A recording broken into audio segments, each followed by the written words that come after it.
নানা বেয়াই ফুতের বেয়াত যৌতুক আমি চাই না, পরের বাড়ির মাহান্না বাত বুলেও আমি খাই না।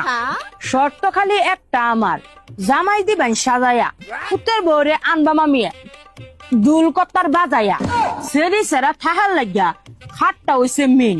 কিবা করার নিষেধ আমি আমনে যদি দিন। লেপ তো সকার দুইটা বালিশ, সাইডরও তো দরকার, এটা লো আবার করছে নিষেধ বাংলাদেশের সরকার। আমি কিন্তু চাই না কিছু, আমার কি কম আছে? আমনে কেমনে মুখ দেবেন এই সমাজের কাছে? সেই কারণে হাইগা যদি আমনে কিছু দিতেন চাই, দুর্ভোগেটা এই সমাজ আছে কিবা তো আইন আলনা সোফা ড্রেসিং টেবিল হুন্ডারও তো একটা লাগে, কারণ যদি একটা বেয়াই দেন যে বেয়ার আগে সেরার নামে জমি দিবেন, পারলে একটা ফলট প্রাইভেট কার চালাইবো কেমনে?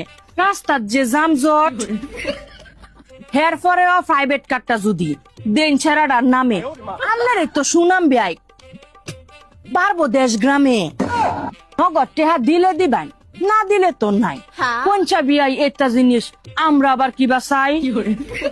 পুত্রে আমার ছেড়ে দিবেন, এটাই তো বেশি দাবি দাবা লয়ে আবার করতাম কে লেগে রেশারেশি। 25 ভরি স্বর্ণ যদি দেন ছেড়িডার গাও, ফেরার বেলা আমনে জেরে তো কামে লাগবো, যাইতো না তো ফাও।